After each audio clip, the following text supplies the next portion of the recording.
Are you running your cleaning business from a place of faith or fear? That's a great question. I'm Angela Brown, and this is Ask a House Cleaner. This is a show where you get to ask a house cleaning question, and I get to help you find an answer. Now, this week we're doing what we're calling the Abundance Series, and we're taking you from a place of, I don't have enough money to run my business, to I am prosperous in my business and I'm thriving. Okay, but the question is, are you running your business right now from a place of faith or fear? Now, I get told all the time, well, Angela, I don't believe in God, and so therefore I can't have faith. Faith has nothing to do with God. And even if you don't believe in God, that doesn't mean God doesn't believe in you. All right, so here's how it works.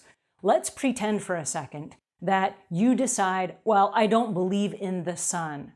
And so you're going to go outside and there's sun out there, like it's kind of like a law of the universe. It comes up every day, but you don't believe in it. That's okay. The sun is going to come up in spite of you. It doesn't need you to believe in it, right? It believes in itself. It's going to do its own thing. It's a law of the universe that happens without you, okay? So that said, you can get up and you can put on your great big fancy sun hat. I don't believe in the sun. Great.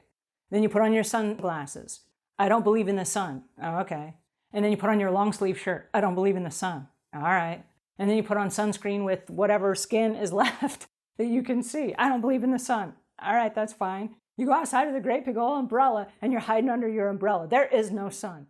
Okay, that doesn't make the sun go away. There's sun for everyone else. There's just no sun for you, right? That's how that works. So if you have faith, you're going to be able to tap into all of the resources that are already available to you, even if you don't believe in them, okay? I just need you to bridge the gap between I don't believe, which is a place of fear, to a place of faith, okay? When you have faith, the possibilities are endless. And I want you to start thinking in possibilities. If we're going to go from here in your business financially over to here and we're going to grow this huge empire, you have to have faith. You have to believe that it is possible. You have to believe in the eternal laws of the universe, like the sun coming up every morning. It's just going to happen with or without you, right? You might as well jump on the bandwagon and go, hey, there's sun. How can it grow what I'm planting, right? So I want you to stop and ask yourself, am I coming from a place of fear or faith?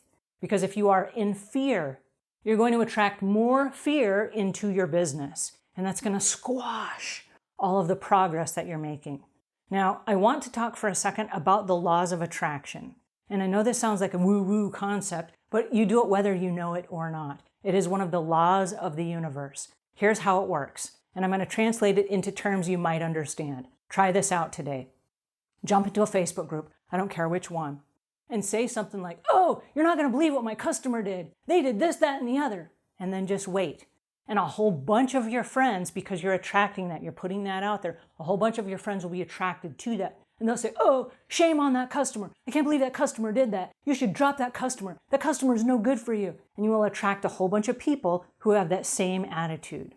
Now, if you make a different kind of post, and you can post them right simultaneously, post another one that says, you're not going to believe my customer. I've got the best customers in the world. My customer said this, and then they gave me a tip, and they were so excited that I was there. And I was pleased because I did my best work at their house today. And then you're going to attract a whole bunch of people. They might even be the same people, but you're going to attract people, and they're going to say, go girl, go guy, I'm so excited. Congratulations, you deserve this. This is awesome. I have a client like that. I wish I had a client like that. And you're going to attract a whole bunch of people that will also buy into that thinking, okay? That is the law of attraction at its finest. Whatever you put out there is what comes back to you. It's like planting a garden. If I go out and I plant carrot seeds, I cannot hope for potatoes. I planted carrots. I grew up on a farm. I know how this works. You plant carrots, you get carrots, right? Whatever you're planting, whatever seeds you're planting in your business, and this is metaphorical, whatever you're planting is what you will reap. That is the harvest you will reap. And it takes some time to nurture it and have it grow, but that's what's going to come up. If you get 6 months down the road and you change your mind and you go, I changed my mind, I don't want the carrots. Carrots are still coming up. That's what you planted, that's what you're going to get. So I need you to stop right now. If all you're planting is fear, I need you to stop planting fear and come from a place of faith. Because like I said, the sun, it's coming up with or without you. Whether you believe in it or not, it's coming up without you, right? So you might as well jump on the bandwagon and participate in the eternal laws of the universe that says what you put out there is what you're going to get back, okay? food for thought. I would need you to stop and think on this before we move on. All right, that's it for today. If you have questions or comments, leave those in the notes below. Until we meet again, leave the world a cleaner place than when you found it.